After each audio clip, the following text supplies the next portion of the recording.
Sekarang kita masuk ke penekanan teks. HTML menyediakan dua buah elemen untuk memberikan penekanan, yaitu M dan strong. Elemen M digunakan sebagai media penekanan konten. Elemen strong di sisi lain digunakan untuk menandakan bahwa teks di dalamnya merupakan teks yang sangat penting. Agar kalian lebih paham, saya akan mendemonstrasikan penggunaan keduanya juga. Nah, jika tadi kita sudah belajar tentang penekanan teks, kali ini jika ingin memberikan cetak tebal dan cetak miring dengan tujuan berbeda dengan M dan strong tadi, kita dapat menggunakan dua elemen alternatif, yaitu B dan I atau bold dan italic. Elemen I merepresentasikan serangkaian teks di dalam nada atau mood berbeda. Elemen I juga dapat digunakan untuk menunjukkan perbedaan sebuah frase dengan teks pada umumnya. Misalnya, penunjukan taksonomi, istilah teknis, frase idiom dari bahasa lain, pemikiran, atau nama kapal pada literatur barat. Nah, elemen B merepresentasikan serangkaian teks yang harus diperhatikan karena manfaat dari teks tersebut. Tanpa mementingkan tingkat kepentingan dari teks itu sendiri dan tanpa adanya tanda-tanda dari perbedaan nada atau mood.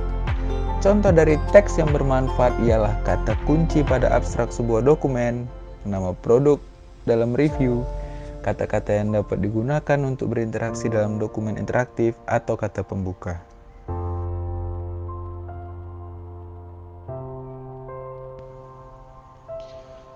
Nah, kali ini kita masuk ke materi penekanan teks. Penekanan teks kali ini kita menggunakan contoh yang tadi aja karena sama. Dalam demonya saya akan memberikan penekanan pada paragraf-paragraf ini. Jadi bagi kalian yang masih save file sebelumnya bisa coba-coba di file sebelumnya. Kali ini kita bakal ngelakuin penekanan teks seperti yang ada di materinya. Penekanan teksnya menggunakan tag M dan strong. Dan juga ada juga yang menggunakan B dan I. Jadi kita sebenarnya penggunaannya terserah sih mau mana. Misal saya akan demonstrasikan dulu. Penulisan sebuah heading biasanya memiliki dan paragraf. Misal di sini saya mau menekankan kata-kata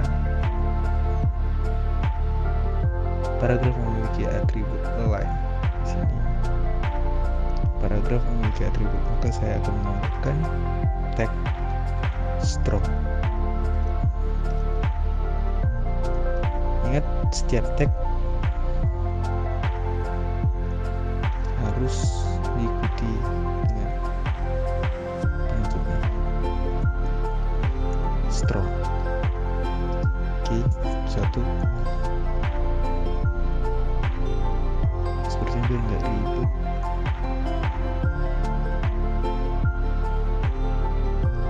Enggak, kita tetap pakai WR-nya aja.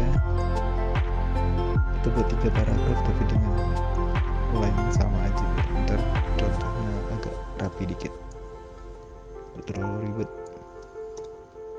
Oke, kita pakai yang justify yang rata tengah aja. Sini, kemudian di sini. Nah,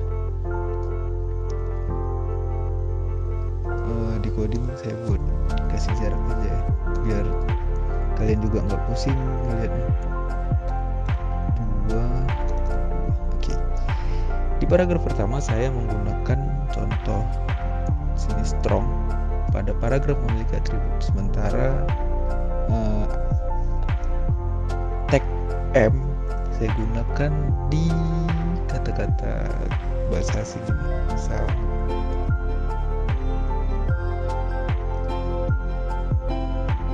saya letak di sini M. Oke.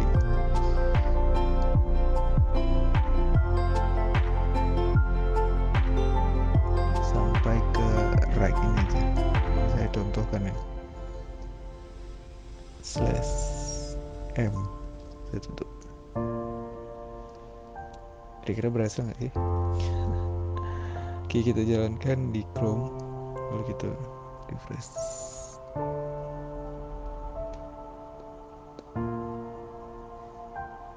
Nah, kelihatan kan? Ini menggunakan strong,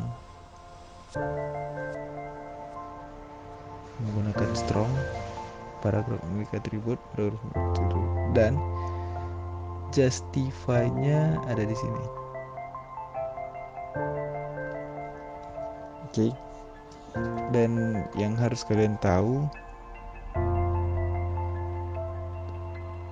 kenapa dia di setiap paragraf strong, karena tadi saya copy ketika strongnya udah diketik, m-nya belum diketik. Jadi jangan bingung kenapa di sini kenapa di sini strongnya menyeluruh tapi m-nya enggak, itu enggak ada ngaruh. Tadi saya copy ketika saya udah buat strong di sini, jadi dia ke copy semua strong. Oke. Jadi kalau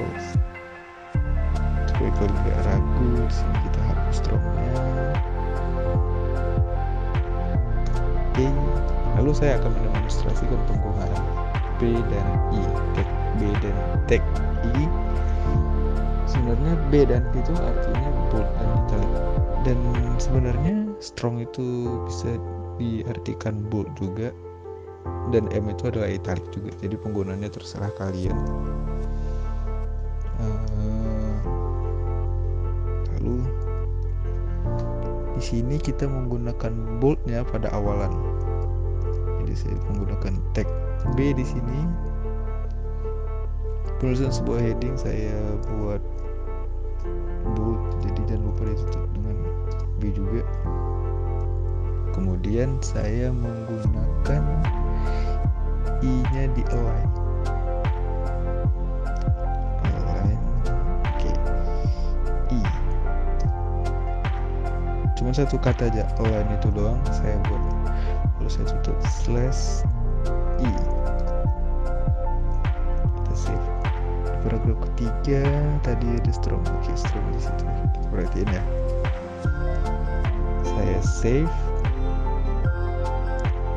dengan Ctrl S, jangan lupa. Kita bisa juga dari sini, ya sama aja. Lalu kita reload di browser. Jadi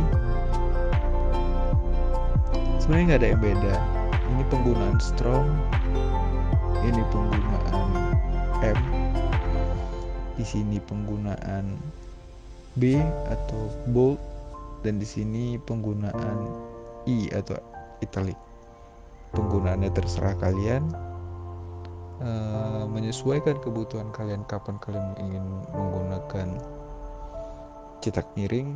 Kalau mau gampang pakai I doang, atau boldnya itu juga pakai B doang bisa juga, atau bisa juga memakai strong, atau di sini pakai M. Sebenarnya penggunaannya sama aja, cetak miring dan cetak tebal. Jadi itu yang kita sebut dengan penekanan teks. Jadi kita membuat pembedanya di dalam teks ini, sekumpulan teks atau paragraf ini kita buat pembedanya. Jadi perhatian kita ada di sini, di cetak tebal atau di cetak miring. Itulah biasa digunakan. Kapan kalian gunakannya terserah, tergantung kebutuhan, dan yang mana yang mau akan kalian gunakan terserah juga. Oke, jangan pusing-pusing, masih panjang perjalanan kita nih. Ini masih pengenalan tentang yang mudah-mudah di HTML. Semakin ke depan bakal semakin sulit, jadi jangan sampai ketinggalan. Terima kasih.